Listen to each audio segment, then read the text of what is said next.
I'm back. Losing the plot. This is something that I've been thinking about for a while, and it's something I just kind of want to share. Just trying to get my thoughts out on the plate, I guess. I think it's no surprise that I once again have taken a massive hiatus from this channel, and I'm sorry. This is not the first time that I've done this year. It's not even the first time that I've done it within the past couple months. So I feel like you're in need of at least some sort of explanation. This is kind of that. Lately, I've just kind of been feeling kind of lost about what I want to do with this channel. And there are multiple reasons for that. First of all, I've been extremely busy. These past couple months have been extremely busy for me just because, you know, balancing school, trying to be social while at college, along with other creative projects that I want to do. And this channel just kind of fell through the cracks, and I didn't pay as much attention to it. But to say it's just because of time management would be, I think, genuinely incorrect, because it really does have to do with one major thing, and that's that I kind of lost the plot of what I want this channel to be. I made this channel in September of 2022, I believe. I've been on this channel for well over 3 years, and for well over 3 years I've been making content. I'm proud of that number. I'm proud that I've stuck to my gun pretty much mostly for 3 years. But in those 3 years, stuff has changed. In the beginning of this channel, the first video that I ever uploaded, it was this dumb video just talking about the Spork, Toy Story 4, and my gripe with that. And if you notice, immediately after that, I go to the next thing, which is horror games. It was something that I was interested in for a while growing up watching YouTube, so I thought I'd give it a try. Fun fact, by the way, the first video game that I ever played, when I played that horror game, you might notice that the dialogue's kind of clunky. It's because I played it before. I actually made a recording of the video, and then that video I forget if I accidentally deleted it or it got corrupted. Regardless, it's me going over the game that I already just played. So if it sounds inconsistent, that's why. Never happened again, though, by the way. Anyway, I did that for a while, but I kind of got, as I remember it, kind of frustrated that I wasn't exactly getting the views that I was hoping for. Which, looking back, is a very stupid response because, I don't know if you've watched it, minimal editing, terrible thumbnail, terrible title. I was new to the game and I was not very good at it. But as the years went by, I slowly started to get a little bit better at all of that, at thumbnails, at titles. And I did that for a while, but then on top of doing video games, I also did other things and more video essay kind of styles. And those were videos that, unlike the horror games that I was playing, these are videos that I had a little bit more pride in because they were a little bit more personal. And so for the past couple years, it's kind of been a mix of in between playing horror games and these video essays that I drop in from time to time. And then that kind of all came to a change somewhere in March of, I think, last year. And that's when I made the sudden change to news, I guess. It all started when I was talking about MatPat, about him leaving Game Theory. That was less news. That was sort of more genuinely me talking about what he did for the platform. But then I fell into a trap that I really wish I didn't get into.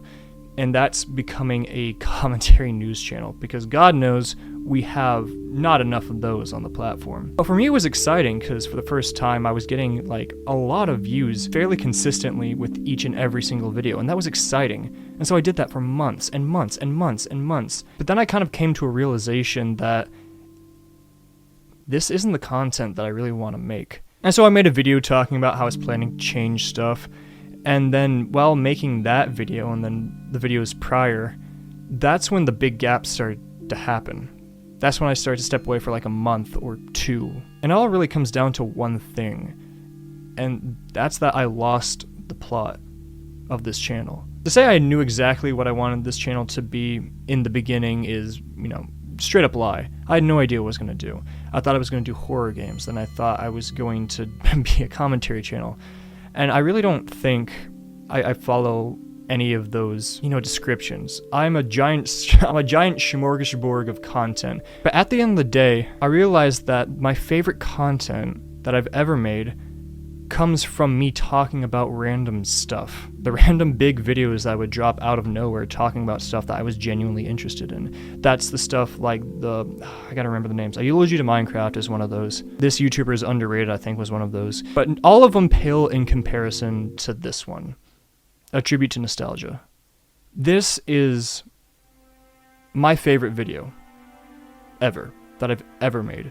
And to this day, like a year and a half later, it is still by miles my favorite video in terms of just what it meant to me and kind of the work that I put into it. I put a lot of work into that video, like a week worth of work into that video, which for a college student is a lot of work. I had to watch it again today, and I was watching and I realized that I'm kind of falling into the same trap that, you know, that video was kind of warning against, and that's with nostalgia. And I realized that that was my favorite video, and I kind of wish that I made more videos like that. I kind of slowly began to realize that I was starting to put channel success over what I wanted to actually make.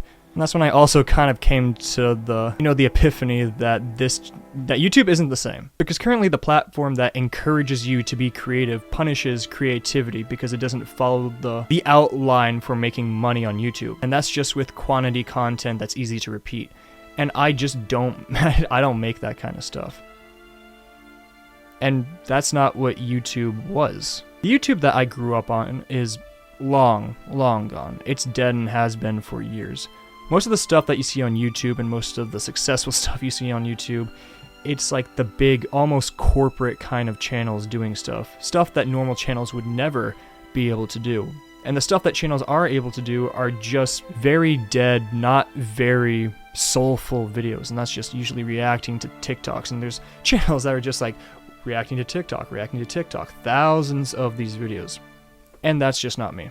And it's not like I'm blaming YouTube per se. I think it has, you know, it's adding to it, but there are multiple reasons why I'm feeling this way. But it all boils down to one main point, and that's that I lost the plot of this channel. And frankly, I'm not entirely sure what I want to do. I still, and I said this like a couple videos ago, which would be months ago at this point, I do enjoy playing horror games. It's not the most creatively satisfying, but they're still fun to play and fun to share. But I do enjoy the more creatively fulfilling stuff, which is why I think I want to get more into video essays and not be as afraid to post them if I feel like it. And while I don't enjoy being a news channel just because it really is emotionally draining kind of listening to some of the stuff, because I went over some pretty dark stuff, and I didn't really enjoy going over it, but again, I was watching the views instead of what I actually wanted to do. Having said that, there is still stuff I'd like to talk about. You know, there's funny stuff, I guess. I want to talk about the Hawk Tuah situation because that thing has just, I don't even know what it is anymore. Point being, there's a lot of stuff that I want to do on this channel, but none of them really follow the same niche. They're all very different. There's game, there's commentary, and then there's video essay. And these are 3 different things, and YouTube hates it when you do multiple things. So at the end of the day, I lost the plot. I'm really trying hard to get back into it. I do want to play horror games just because you deserve something, and I do enjoy playing horror games. It's something I like doing. I do want to get more into video essays, and I want to go back into talking about some, emphasis on some of, you know, stuff that's happening in the world. That's what I like to do. So if you're to say what kind of channel this is, I really couldn't tell you. But I will say that my plan, or at least moving forward, I want to play at least one horror game every single week, and that's Terrifying Thursday. That's that playlist. If there's news that I want to talk about, I'll talk about it. If there isn't, then frankly, I just don't. And then every so often, when I get inspired, I want to make a video, like a video essay that I, genuinely really want to talk about because I think it's interesting. What I'm doing right now is not helpful at all because I feel like I'm so confused right now that it's better to just not post anything. And that's why I've been gone for so long, because I didn't have the energy to figure out what I wanted to post. And that's helpful to nobody. So at the end of the day, I'm working it out. I'm sorry I was gone for so long. And for those of you that stuck with me, thank you. I really do appreciate it. I appreciate everybody that watches. I'm trying to get back into it. And hopefully soon, I hope to find the plot again. I really do. I will be posting as soon as the Wi-Fi comes back, because Wi-Fi seems to be the ultimate enemy. It comes for us all. But that's it for me today. Thank you so much for watching, if indeed you still are. My name is Brockster. I bid you all adieu. I did it with the wrong hand too.